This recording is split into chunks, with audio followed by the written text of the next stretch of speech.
I am Mary Sketch with the Virginia Soil Health Coalition, and I am for the soil to protect the landscapes, waterways, and resources that provide the food that we all eat and the lands that we recreate on for current and future generations.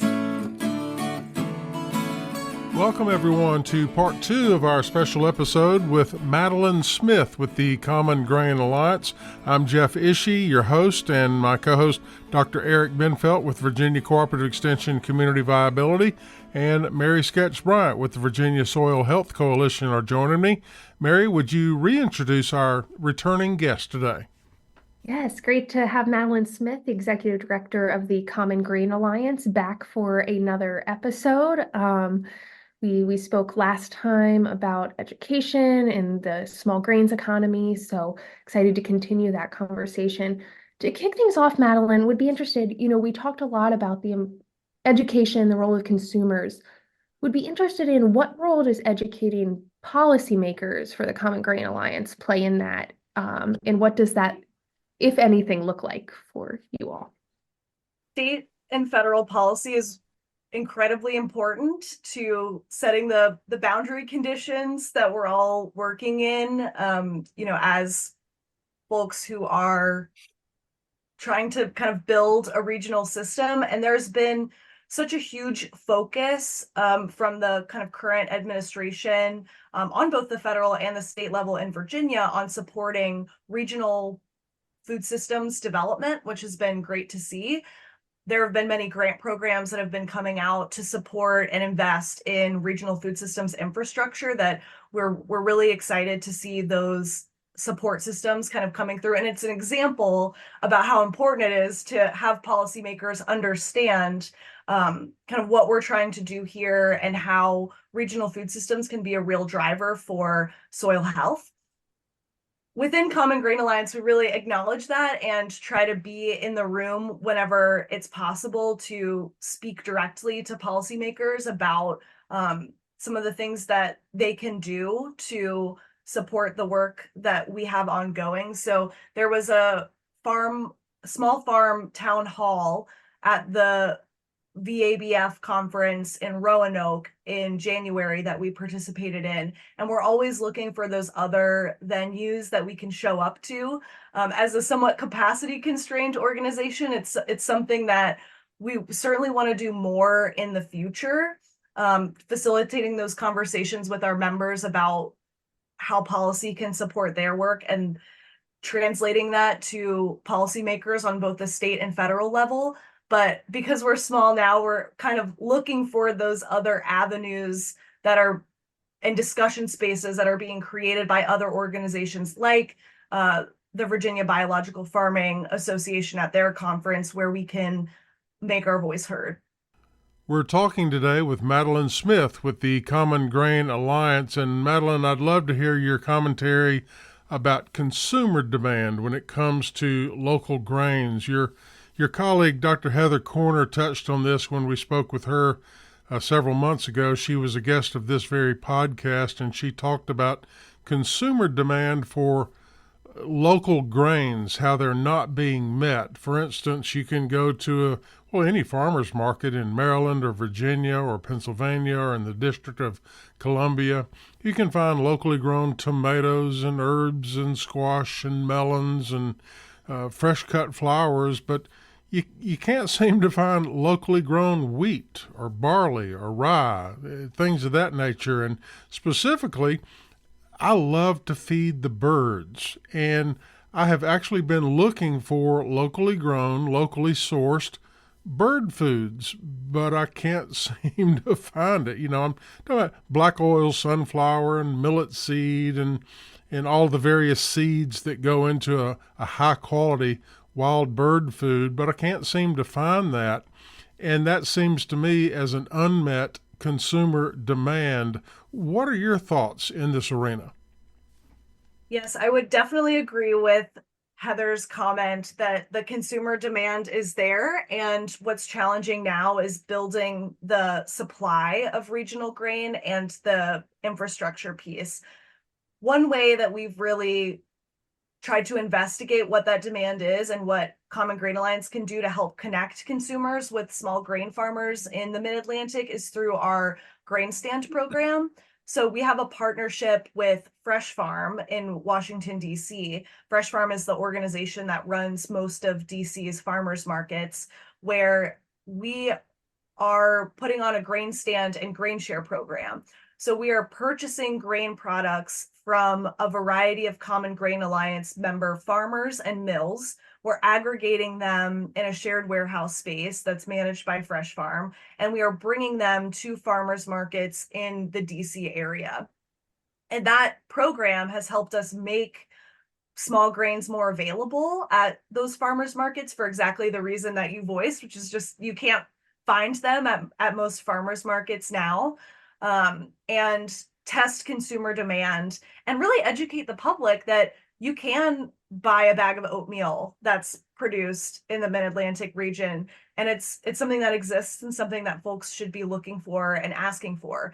And we've seen a lot of success with that program and really looking for ways to continue it. But I think some of the challenge there is just it's really expensive to show up for a small grain farmer to show up at a farmer's market every single week. There's a lot of hidden costs there with labor, with distribution, again, like transporting products to market and really making those stands profitable. So that's why we're exploring that collaborative model where we can represent multiple farms under one farm stand and really increase the availability of those products and create more direct-to-consumer market channels for Common Grain Alliance member farmers. So that's one thing that we're doing to really try to tap into that latent demand. And we're also exploring other ways that Common Grain Alliance can collaboratively address some of the supply chain challenges with distribution, storage, to try to take some of that friction out of the system and make it more possible to have small grain products at local retailers across the region. And Madelyn, my question maybe builds on that, and it's the aspirations for the Common Grain Alliance. I know on the website you emphasize the importance of conservation practices for long-term resilience and soil health for taste and flavor, but then also, some larger societal values as far as vibrant communities, healthy environment, and a prosperous economy. If you could speak to not only the present aspirations, but the future aspirations of Common Grain Alliance. Our vision is really to create a regional food system for local grain that that from a consumer angle, allows consumers to go to a local retailer, to go to a farmer's market, to be able to purchase a bag of locally produced rice, oatmeal, beans, other staple food crops, and to know where those crops have come from, and to know that the farmer that's producing them is producing them in an environmentally sustainable way. So we really believe that those staple food crops, legumes, as well as small grain crops like millet, rye, oats, these are crops that are integral components of good crop rotations. So even beyond just small grains, we also want to think about those legumes that bring nitrogen back into the soil. That diversity of crops, we want to be creating markets for each piece of the crop rotation that is necessary for a healthy farm ecosystem. In Madelyn, when it comes to selling local grains, we talked some about the storytelling piece is really important. And while demand is growing, is Common Grain Alliance working with producers, or are you seeing your producers telling that story, the ones who are selling either direct to consumer or through other models? I think of my parents who are recently part of a CSA, or community supported agriculture operation, and they sent me the other day a newsletter they got and said, "Have you heard of this no-till thing?" And they were so excited about learning that, and it definitely encouraged them them to think about their purchasing and whatnot. But, just I guess a long way to ask, how are you seeing producers telling the story of why how they produce their grains matters? I think that some of the best storytellers for local grains are actually some of the chefs and bakers who are kind of that first point of contact with consumers. And so I think of some of the artisan bakers within the Common Grain Alliance network who people really fall in love with the food first, and then they want to know more about where that food comes from. Um, both food and beverage. So Nico Melas of Millsong Bakery, who sells at the Harrisonburg Farmers Market, John Derry of Meadow Bread, Jonathan Bethany of Selu, Evram and his sister at Sub Rosa Bakery in Richmond. These are businesses. Also, John Branding of Wheatland Spring Farm and Brewery, to give a beverage example. People are attracted to those businesses because their food and beer is incredible.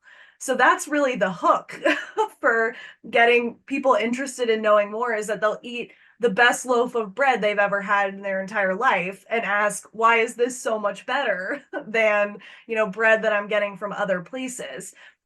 And that is really the opening for the conversation about why regional grain is so important. It's fresher, it's freshly milled, so it's a more nutritious product. There is a relationship between the baker and the farmer, which allows them to talk about the grain that's being grown, the positive attributes, the negative attributes, and have kind of a positive feedback loop for improving that end product. And so that's something that's really unique that you don't get in a commodity grain value chain where it's an anonymous bag of flour without a farmer name attached to it, right?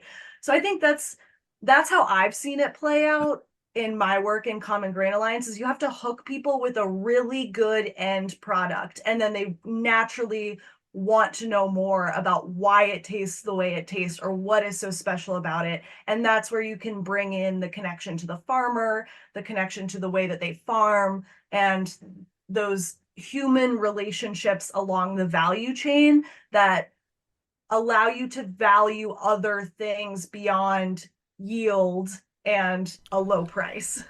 We're talking today with Madelyn Smith with the Common Grain Alliance, and of course, there's so many resources available at your website, commongrainalliance.org.